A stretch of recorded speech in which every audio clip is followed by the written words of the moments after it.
Hi hello నమస్తే welcome back to my channel. This is Lalitha from Lalitha stocks. So big బాస్కి వెళ్ళి మనల్ని అందరినీ ఎంతగానో నవ్వించి మనకు ఎంటర్టైన్మెంట్ అందించిన రవికృష్ణ గారు మనతో పాటు ఉన్నారు. కొన్ని విషయాలు అయితే మనం అడిగి తెలుసుకునే ప్రయత్నం అయితే చేద్దాము.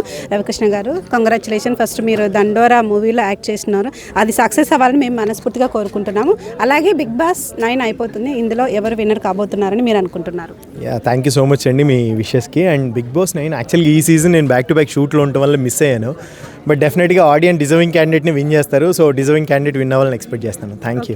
సో దండోరా మూవీలో మీ క్యారెక్టర్ ఎలా ఉండబోతుంది అనేసి మీరు దీని గురించి చెప్పమంటే మీరు ఏం చెప్తారు? One of the pillar 100%. దండోరాలో నందు బ్రోది, శివాజీ గారిది అండ్ నవదీప్ బ్రోది, నాది వన్ ఆఫ్ ద పిల్లర్స్ లాగే ఉంటాయి. అందరు ఇండివిజువల్గా ఎవరి కాళ్ళకి స్క్రీన్ స్పేస్ ఉంటుంది అండ్ ఎవరి కాళ్ళకి ఇంపార్టెన్స్ ఉంటుంది. సో నాకు ఇచ్చిన దానికి నేను 100% న్యాయం చేశాను. సో మీరు ఒక లవర్ బాయ్ లాగా మేము ప్రేక్షకులందరి ముందుకి మీరు వస్తారు, కానీ సినిమాలలోకి వచ్చే కొద్దీ భయపెడుతున్నారు. ఇందులో అలాంటిది ఏమన్నా ఉండబోతుందని మనము ఎక్స్పెక్ట్ చేయొచ్చా? లేదు, మీరు లవర్ బాయ్ అని మరి ఏ సినిమా చూసి చెప్పారో తెలియదు, కానీ ఆ లవర్ బాయ్ ఉంటాడు. అండ్ సినిమా కాదనమాట, మిమ్మల్ని చూస్తే కనుక ఇప్పుడు బిగ్ బాస్లో కావచ్చు, అలాగే మన సీరియల్స్లో కావచ్చు, ఒక ఆడియన్స్ అనేది ఒకటి చూస్తారు మిమ్మల్ని చూస్తే. అలా ఇందులో ఏమైనా ఉండబోతుంది, ఎందుకంటే మూవీస్లలో భయపెడుతున్నారు కదా, టోటల్గా డిఫరెంట్ అనమాట సీరియల్స్కి మూవీస్కి. సో క్యారెక్టర్ అనేది ఎలా ఉండబోతుంది? డెఫినెట్గా ఈ సినిమాలో ఆ భయపెట్టింది అంతా పోయి నన్ను ఇష్టపడి మళ్ళీ ఆ లవర్ బాయ్ లాగే 100% ఉంటుంది.